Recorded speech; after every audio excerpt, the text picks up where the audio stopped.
What, gang? Carolina Jackpot time coming at you. It's Tuesday morning, September 21st, 2021, 9/21/21. What's going on with the Clemson Tater football program? Something's rotten, isn't it? Something's extremely rotten.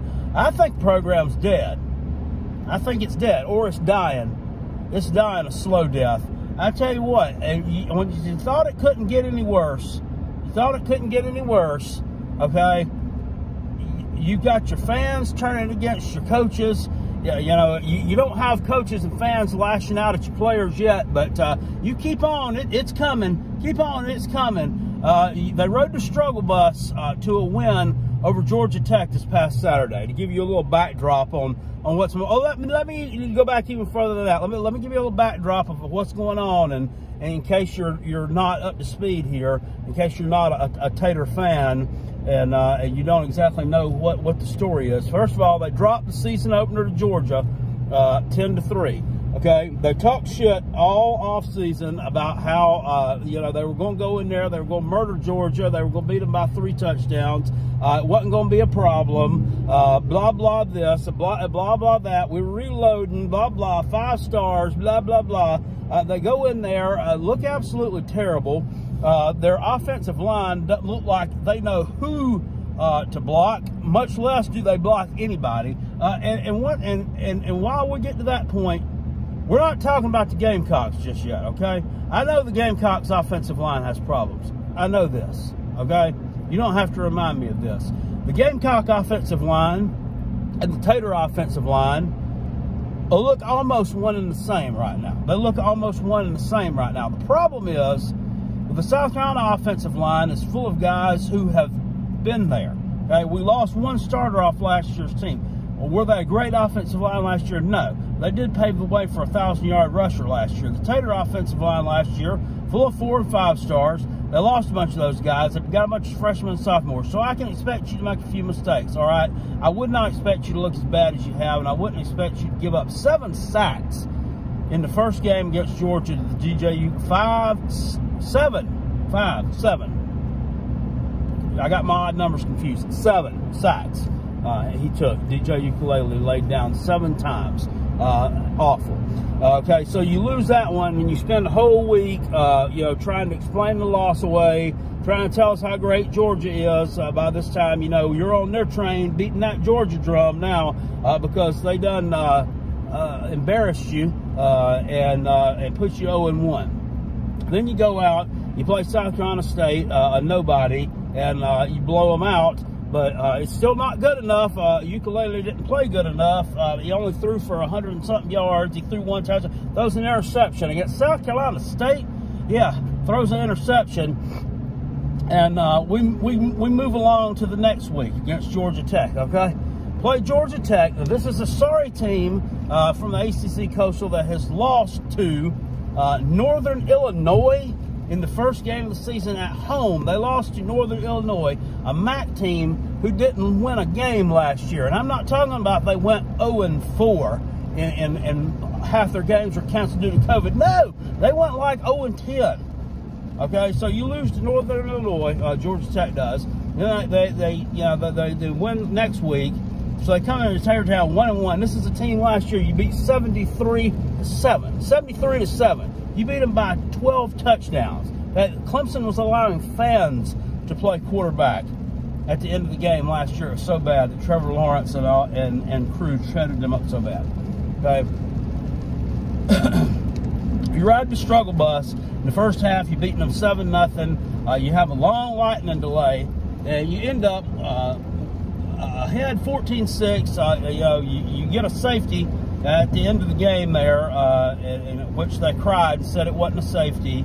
But whatever, it was because that was the way it was called. That's the way it'll go down in the record books. And then you give Georgia Tech a chance to win the ball game with just a few seconds to go. But to your credit, you throw up a goal line stand against that vaunted Georgia Tech offense, and you come away with the win. Now, all right, the Clemson defense, I mean, I guess it looks pretty good, okay?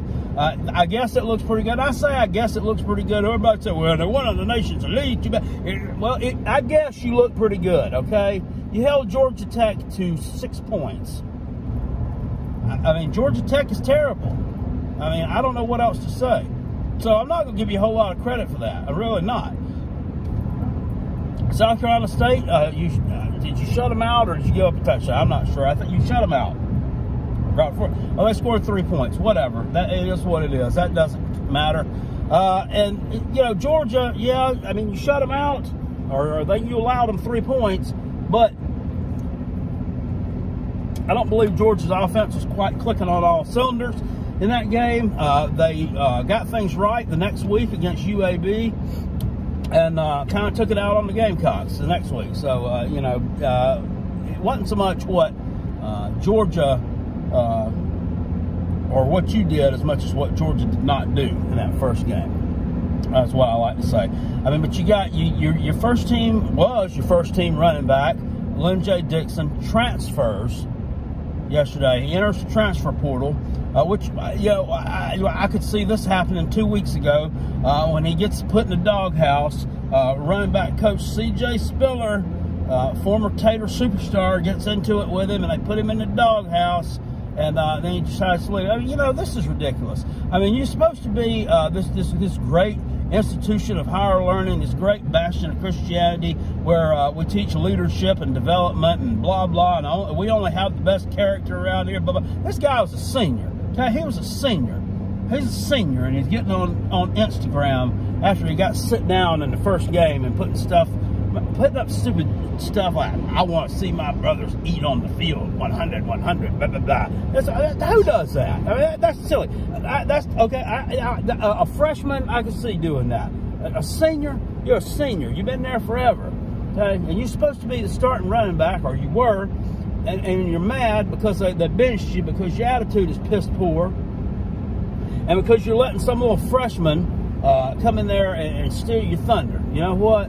And this little let me talk about this for a second, too. This little freshman, this Shiflett guy from Charlotte. Yeah, you know, all we've heard is, he's 5-star Carolina Jack. He's going to make you forget about Travis Etienne. He's going to be the best running back Clemson's ever had. But this guy's terrible. He's terrible.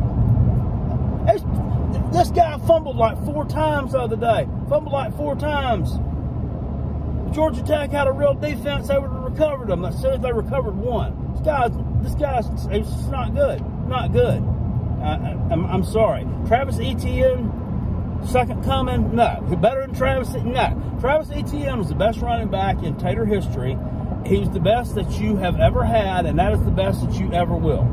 That's the best you will ever have. You're regressing from this point. You are regressing. Okay, we were told that Ukulele has a bigger arm than Trevor Lawrence. He's more accurate. He can hit the deep ball better than Trevor Lawrence. He's better, and he can even run fast. He runs like a deer. Blah blah blah. He's gonna make you forget about. No. Trevor Lawrence was the best quarterback that you've had. He was better than Deshaun Watson. Was 10 times better than Tasha Boyd, and the ukulele. The ukulele couldn't wash his jock strap. Couldn't wash his jock strap.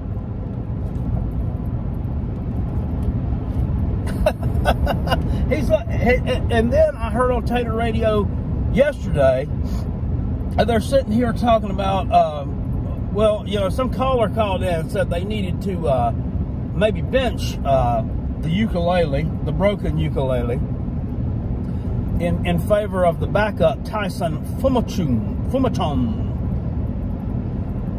Okay? Give him a different dimension to the offense, maybe. I don't think it's a bad idea. I think Tyson Fumaton could have scored more than 14 points on freaking Georgia Tech. Tyson Fumaton might have been able to cover the spread. Well, no, he couldn't have covered the spread. He couldn't have covered the spread. But y'all can't do that. You keep shooting yourselves in the foot. But I do think that he could have pushed the ukulele to get better. But the radio host up here, the Tater Homer, says, no, I don't really like that idea because he's not the man. DJ's the man. DJ's the man. you know, and you're going to, and his confidence is already shaking a little bit right now. So what are you going to do if you bench him a little bit? Why are people so soft nowadays? Why are people so soft? So what's he going to do? Crinkle up into, are you afraid he's going to hit the transfer portal too? If you bring in Tyson Fumachong and decide to go that route with him for a little while, while this guy can get his 5-star head straight. Is that what y'all scared he's going to hit the transfer portal? Mr. Clemson announcer, Mr. Homer, Mr. Softy, because that's what I think it sounds like to me. You know, this is ridiculous. I mean, this is what's happened in football for eons, okay? You don't do the job. They sit your ass on the bench and put somebody in there who did. Why are you so scared about his confidence getting rattled because they yanked his ass out of the starting rotation because he's not doing his job? But you wasn't concerned about brother Lyn-J Dixon. You wasn't concerned about him getting his confidence rattled or him hitting the transfer portal because he wasn't doing his job, were you? Hypocrites, man. Hypocrites. But I'm telling you, this Lyn-J, you got a tough road to hoe, man. You got a tough road to hoe. You're a senior and you hit the transfer portal before the 4th game because you upset because some little white running back took your spot. Well, why didn't you work your ass off? Why didn't you bust your ass harder, bust your ass better, and bust it more than you ever have? Work out harder than you ever have this past summer. Get ready for this season so you make sure wasn't nobody going to take your spot. Wasn't nobody going to take your spot. Why wouldn't you do that? Okay, the little white guy might be more talented than you, but you still could have held him off so you could have finished your career out as the starter. But no, we're gonna get mad. We're gonna post on Instagram because we don't have the character up there that everybody pretends to think that the Tater has, and that's the problem. And I've told people for years that I thought that place was nothing but a house of cards, and I thought that the foundation was nothing but a dirt floor that was going to come crumbling down eventually. And we're seeing it starting to come crumbling down. Right? I'm telling you right now. I'm calling it right now. I'm calling it right now, and this is not me being a homer. This is not me being delusional and me being silly. You can make of it what you will. It doesn't matter. You're not beating the Gamecocks in November. You're just not. You're not. I mean, I've never in my life seen a fan base sit here for 3 days. We're going on 3 days now, sitting here dicing, slicing, rotating, flipping over, and dissecting a loss.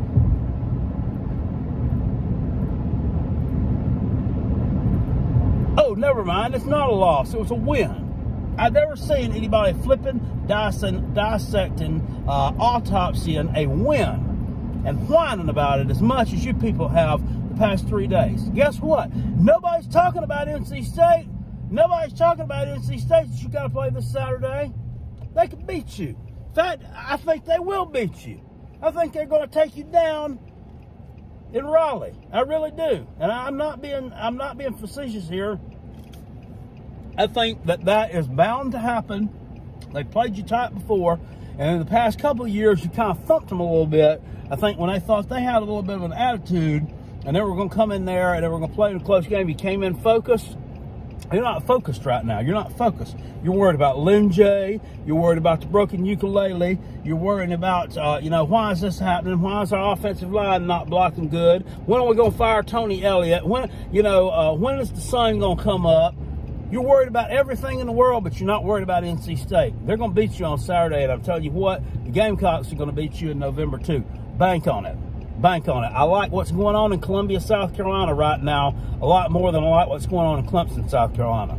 The vibe around here feels a lot more like 2013 than it does 2020. Than it does 2020.